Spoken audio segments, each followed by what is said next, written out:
8h25, vous l'avez entendu hier? Non, peut-être pas. Gérard Larcher. Pour moi, Jean-Luc Mélenchon, tiens, on le réécoute. En dehors de l'arc républicain. Vous lui dites quoi ce matin? Tais-toi.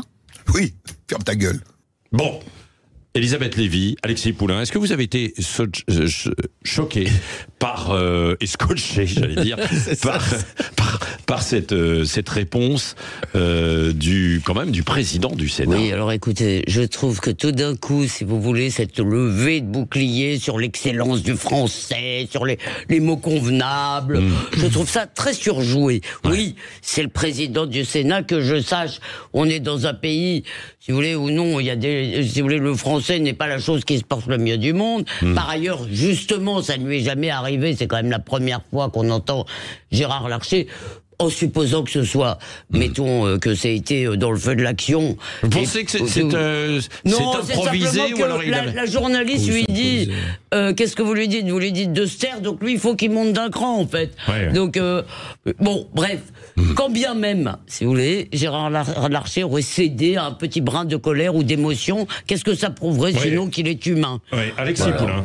Moi, je trouve que déjà, en tant que président du Sénat, il n'a pas à avoir ces mots-là. C'est choquant, effectivement. Oui, je pense que c'est une institution.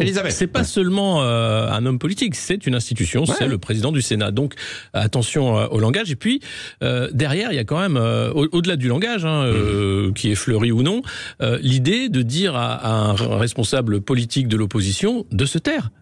C'est quoi en fait comme idée du débat politique qu'on a derrière? Moi, c'est ça qui me choque le plus, c'est de dire à un moment, intimer à quelqu'un qui est dans le champ politique, qui a donc liberté de parole, de se taire. Mais là c'est ça qui est grave. C'est pas de le dire en disant taisez-vous ou fermez vos gueules ou ferme ta gueule. C'est de dire à quelqu'un qui est là pour débattre avec d'autres de se taire. Alors c'est plus de la démocratie, c'est plus du débat. Non, mais c'est grave. Laissez-moi vous répondre. C'est un glissement grave. Oui, j'ai compris que vous avez trouvé ça grave.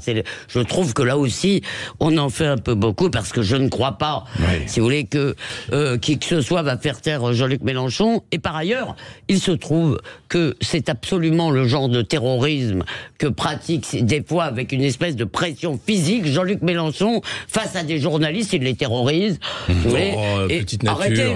Oui, moi je suis désolé, j'ai entendu une dernière interview là, et je dis pas qu'ils ont raison d'être terrorisés, je dis que c'est comme ça, il la joue avec sa grosse voix. Je sais qu'avec une grosse voix on peut faire des trucs. Il la joue avec sa grosse voix, avec son espèce de... Et disons que dans le cas, moi, vous savez combien je suis libéral, combien je pense que tout... Évidemment, je ne veux pas interdire la parole à Jean-Luc Mélenchon, mais s'il y a bien un responsable avec qui on peut se permettre ce genre de choses, c'est lui. Enfin, mais il y a des auditeurs qui disent mais il se met au même niveau, justement, au niveau des égouts, et c'est pas bien. C'est ce que disent certains là qui réagissent sur les réseaux sociaux. C'est quoi le résultat en tout? Est-ce que les auditeurs trouvent ça si grave que ça? Alors, vous ferme ta gueule, évidemment. Larcher à Jean-Luc Mélenchon, qu'en pensez-vous? Est-ce que c'est justifié, c'est compréhensible, c'est grossier, c'est inacceptable? C'est ce que nous posons comme question. Vous dites que c'est justifié à 35%, devant c'est inacceptable à 33%. Vous êtes très partagé. C'est grossier 19%, c'est compréhensible 13%.